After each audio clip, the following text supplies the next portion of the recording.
The ego way versus the soul way. The ego way is to feel, I want this over there, so I'll get up right now, go over there, take it and come back. The ego way is what I want whenever, however, and wherever I want. The ego way imposes its will on life and feels like one is in the driver's seat.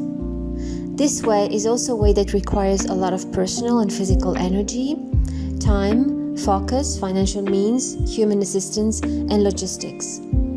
The soul way, on the other hand, is what is meant to be.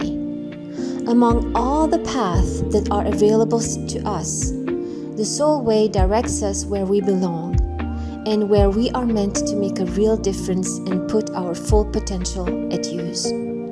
The soul way feels like life is in the driver's seat, while one is in the co-pilot seat, and this often is very unpleasant and uncomfortable for the ego, especially when the ego knows how to drive.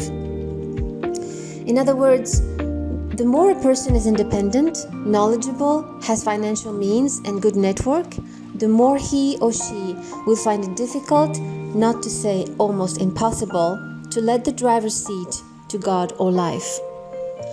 The soul way calls for us to trust that God or life sees the bigger picture and the scale of things, and will push us whenever we need to be pushed, and slow us down whenever we need to be slowed down.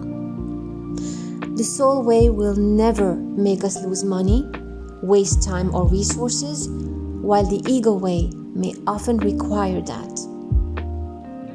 The soul way is smooth and supported and feels like one is being lifted, like on the waves of an ocean, almost like under hypnosis, doing things even while one is not 100% sure and everything turns out well. The soul way calls for faith, the ego way calls for all the responsibility and consequences to be carried by the doer and no one else.